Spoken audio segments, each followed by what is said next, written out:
इब्राहिम भाई, लोकसभा 2024 के चुनाव चल रहे हैं। आप किस पार्टी को सपोर्ट करने जा रहे हैं? अस्सलाम वालेकुम रहमतुल्लाह, नमस्ते। मैं किस पार्टी को समर्थन करने जा रहा हूँ भाई? फिलहाल तो मैं खामोश ही बैठा हूँ, यहाँ पे देख रहा हूँ माहौल क्या चल रहा है।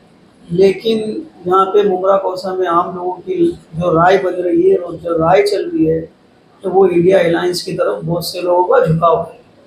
लेकिन जो कैंडिडेट अगर मुमरा कौसा में जो अभी लड़ रही है वैशाली दरे, वो मुझे ऐसा लग रहा नहीं कि वो इतनी स्ट्रॉन्ग कैंडिडेट है जो कॉन्टेस्ट कर रही इलेक्शन। आपको ऐसा लग रहा है कि इलेक्शन एक तरफा जा रहा है। आपको ऐसा क्यों लग रहा है? अरे इलेक्शन हमने 2000 क्या बोलते हैं 7 में भी लड़े हैं, 2012 में लड़े, 2000 क्या बोलते हैं 17 में लड़े। उसके बाद में एमएलएस के इलेक्शन 9 में लड़े, 14 में लड़े। उसके बाद में क्या बोले 19 में लड़े। तो इलेक्शन का माहौल कैसा बना हुआ है, वो माहौल आज मुमरा में नजर आ रहा है क्या? बताइए ना मुझे। इसका मतलब आप वैशाली दर को समर्थन नहीं करेंगे? नहीं नहीं, समर्थन करेंगे नहीं करेंगे ऐसी बात नहीं है। जो माहौल चल रहा है और पब्लिक समझदार है, मेरे बोलने से क्या होता है, पब्लिक खुद ये जानती है कि मुझे वोट किसको देना है और किसको नहीं देना है। समझे मेरी बात को? पब्लिक तो इब्राहिम भाई वोट करेगी, लेकिन आपका समर्थन किसको रहेगा? मेन सवाल ये है। मेन समय तो पहले ही बोला ना, देखो जो हमारे लोग यहाँ पे मुमरा कौसा भी करने वाले हमारे मुस्लिम भाई, हम उसकी तरफ ही जाने वाले। सौ में की सीधी बात है। तो जैसे आप लोग पे आरोप भी लग रहा है, विपक्ष लोग आप पर आरोप लगा रहे हैं, जैसे आमदार ने भी आप पे आरोप लगाया है कि आप लोग बोले कि वोट किसी पार्टी को ना, आमदार ने मेरा नाम लेके आरोप लगाया तो मैं भी खुलकर बोल दिया होता। आमदार ने मेरा नाम लेके नहीं बोला कि Ibrahim Raut. My dear brother, miss and misses, there are 100 of miss and misses active in politics, है क्या नहीं है? वो मेरा नाम लेके बोलते हैं इब्राहिम राउत एंड अशरीन राउत ने अलमास कॉलोनी में जाके लोगों को बोला है कि नोटा दबाओ, एक आदमी मेरे सामने लेकर आ जाओ, मैं उधर आने को तैयार हूँ। अगर मैंने किसी को बोला हूँ तो आपके पास ऐसा कोई एविडेंस है क्या? अशरीन राउत ने इधर बैठ के क्या बोली थी कि आप जो है इतने सारे कैंडिडेट्स है, उसने ये नहीं बोली थी आप वोट करने के लिए बाहर निकलो, अगर आपको फिर भी नहीं जमता है, XYZ नहीं जम रहा, उसके बाद आप नोटा दबाओ। उसने डायरेक्ट आके नोटा दबाओ, लगता मेरे ख्याल से उन्होंने न्यूज़ को पूरा सुना नहीं था, मेरा जहाँ तक जजमेंट। और आरोप लगाने के लिए क्या है, जबान है, कुछ भी बोल देता है। इब्राहिम भाई, आप इंडिया अलायंस को सपोर्ट करेंगे कि? मैंने तो आपको बोल दिया ना भाई, जो माहौल जो चल रहा है आज मुमरा में, हमारे लोगों का जो माहौल है, उलमा जो बोल रहे हैं वो हिसाब से हम वही काम करेंगे जो उलमा बोल रहे हैं। मुमरा का तो माहौल झुकाव जो है इंडिया अलायंस की तरफ ज्यादा है। हाँ, तो इंडिया अलायंस मैं भी तो वही बोल रहा हूँ ना, मैंने कौन सी दूसरी बात की हम आपसे? झुकाव जहाँ पर है हम उधर ही जाएंगे। लेकिन जो अगर सेक्युलर यहाँ पे कैंडिडेट होता, मेरी बात आप ज़रा ध्यान से सुनो, मैं क्या बोलना चाह रहा हूँ। सेक्युलर कैंडिडेट होता जैसे जितेंद्र आव्हाड साहब, और भी हमारे बहुत से लोग हैं जो सेक्युलर माइंड है, ये दूसरी जगह जा नहीं सकते। आव्हाड साहब मुसलमानों के लिए कई बार बोले हैं, मुमरा के मुद्दे पर कई बार सदन में बोले जितेंद्र आव्हाड साहब ने, हम इसको डिनाई नहीं करते। क्या गारंटी है इसके बाद में वैशाली दरेकर ये मुसलमानों के लिए बोलेगी क्या? देखो हर बार पार्टी बदली होती है। उद्धव ठाकरे साहब महाविकास आघाड़ी में 2019 में महाविकास आघाड़ी की आपस में गठजोड़ के सरकार बनी, उद्धव ठाकरे साहब सीएम बने, बराबर है। उसके बाद में एक विषय आया था औरंगाबाद को संभाजीनगर करने का। जब तक महाविकास आघाड़ी की सरकार थी, औरंगाबाद ही था, संभाजीनगर नहीं हुआ था। जैसी इनकी बॉडी डिसॉल्व हो गई, खत्म हो गई औरंगाबाद, उद्धव ठाकरे साहब ने क्या किया, संभाजीनगर कर दिया। या आप इसके गवाह है कि नहीं है? संभाजीनगर उसको कर दिया। दूसरी बात, अभी कुछ दिन पहले उद्धव ठाकरे साहब का एक स्टेटमेंट आया, मैंने TV9 पे बात को देखा था कि माजी मुख्यमंत्री डेप्यूटी सीएम देवेंद्र फडणवीस साहब, उन्होंने कहा था कि मेरे बेटे को सीएम बनाएंगे 2019 में और मैं दिल्ली चले जाऊंगा। इसका मतलब वो दिल्ली उनको सीएम बनाते तो महाविकास आघाड़ी बनती नहीं थी। नहीं, मतलब सीएम बने इसलिए महाविकास आघाड़ी बनी क्या? अभी भी बीच में औरंगाबाद में सभा हुई, उसमें भी बोलते कि संभाजीनगर मेरे बाला साहब ठाकरे का वो था, उसको हमने पूरा किया। तो आप क्या गारंटी दे सकते हैं कि इन्होंने कोई एग्रीमेंट किया कि हम इसके बाद में हम सेक्युलर ही रहेंगे?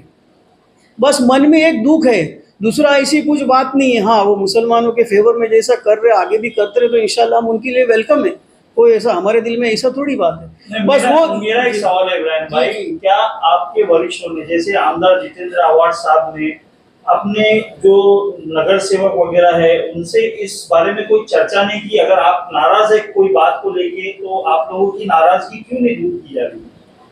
भाई सबकी अपनी अपनी राय। मैं तो भाई एक छोटा सा नेता हूँ, आवाड साहब स्टेट लेवल के नेता है, भविष्य में हो सकता है वो देश के भी नेता बने। हमारी तो शुभकामना सबके लिए, ऐसा नहीं है कि नहीं, सेक्युलर है इसलिए मैं बोल रहा हूँ। मतलब ये कैंडिडेट आप पे थोपा गया है, ऐसा नहीं लगता आपको कि मतलब आप दिल से खुश नहीं है? अरे दिल से कौन सा मुसलमान खुश होगा मेरे को ये बताओ। उद्धव बालासाहेब ठाकरे की शिवसेना ही है और एकनाथ शिंदे साहब की भी शिवसेना है, दोनों के नाम शिवसेना है।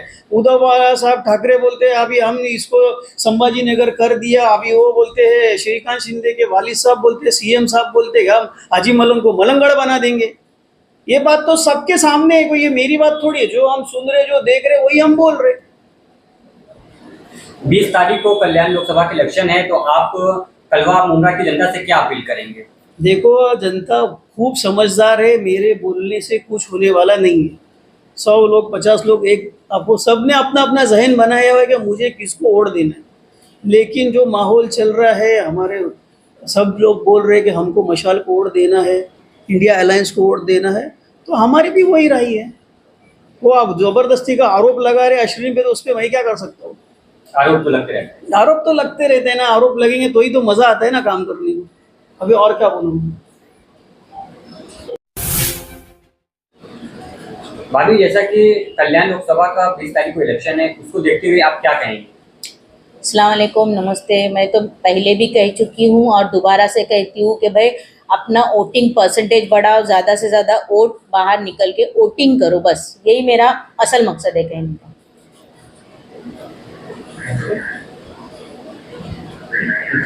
भाभी, आप जैसे बोल रहे हैं कि वोटिंग परसेंटेज बढ़ाओ, अभी आपसे पहले इब्राहिम भाई से भी बात हो रही थी कि आप लोग ऐसा प्रचार कर रहे थे कि नोटा का बटन दबाइए, तो ये कहाँ तक सच है? ऐसा आप लोग पर आरोप लगाया जा रहा है। किसने लगाया आरोप? मैंने तो नहीं सुनी, किसी ने मेरा नाम तो लिया नहीं है, तो मैं कैसा ये मानूं? नहीं, सिर्फ ये इतना कहा गया है कि अलमास कॉलोनी में miss and Mrs, mister and Mrs, पता नहीं मुझे, क्योंकि अलमास कॉलोनी में तो मिस्टर एंड मिसेस तो ऐसे बहुत से हैं, तो किसको बोलेंगे आप लोग?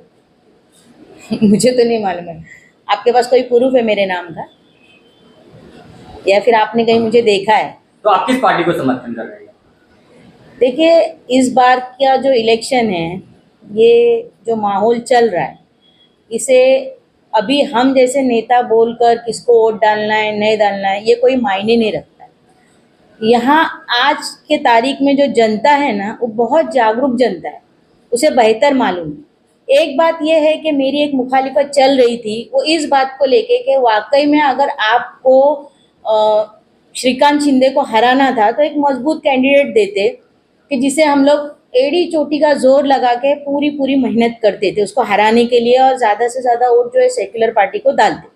लेकिन मुझे ऐसा लग नहीं रहा है कि कहीं ना कहीं ऐसा मुझे लग रहा है कि ये कैंडिडेट थोड़ा, बाकी तो अल्लाह मालूम।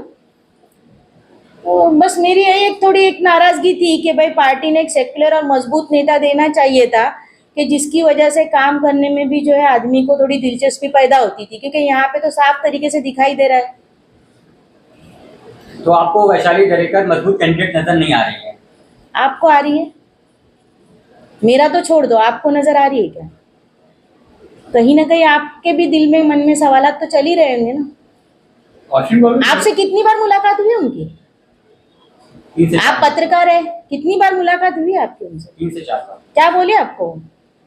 कितने विकास के दावे किए उन्होंने अभी तक? अभी तक तो बहुत से विकास आपने उनसे सवाल किया कि आपने 2 बार पार्टी क्यों छोड़े? मैं डायरेक्ट विकास करूंगी। अच्छा, डायरेक्ट विकास करेंगे 2 बार पार्टी छोड़ के, शिवसेना से मनसे में जाके, मनसे से शिवसेना में जाके, और अभी फिर वापस से आघाड़ी में आके।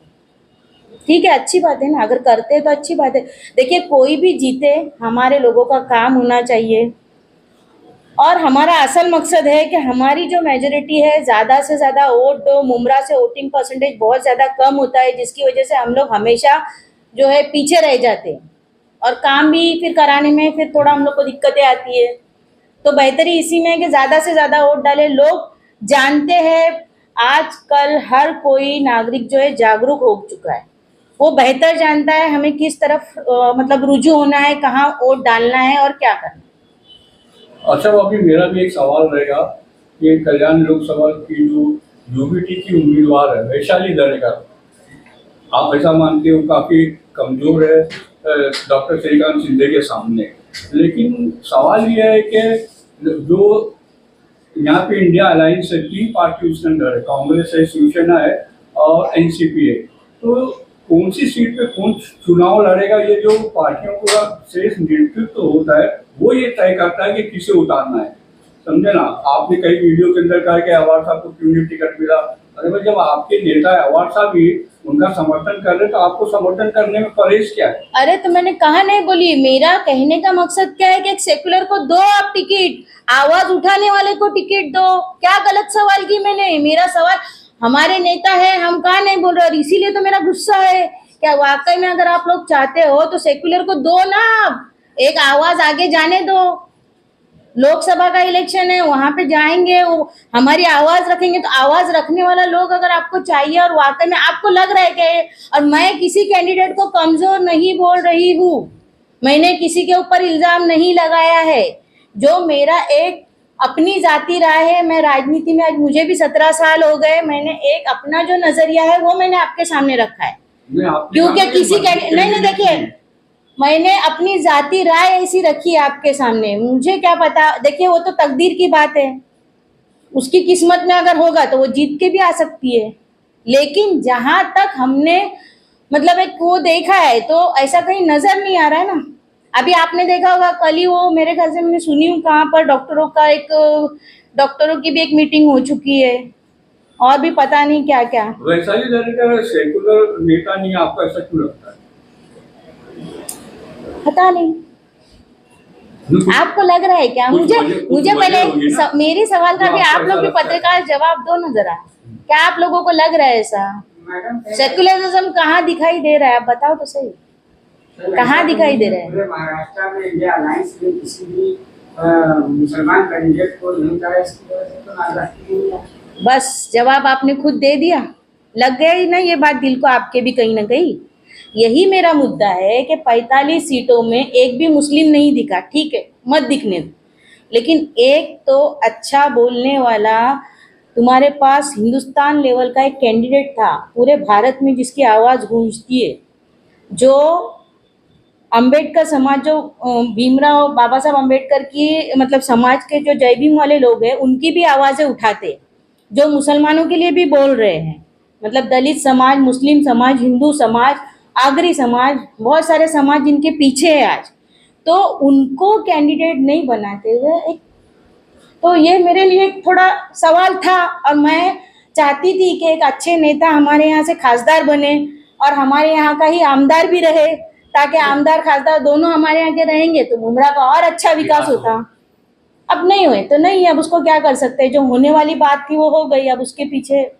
कल्याण लोकसभा सीट को लेकर आप जनता से क्या अपील करना चाहेंगे? और मैं एक खास चीज़ एक बताऊंगी कि ये लोग जो बोल रहे हैं कि इंडिया अलायंस में, तो ये लोग ने मुस्लिम कैंडिडेट के सामने अपना कैंडिडेट क्यों उतारे?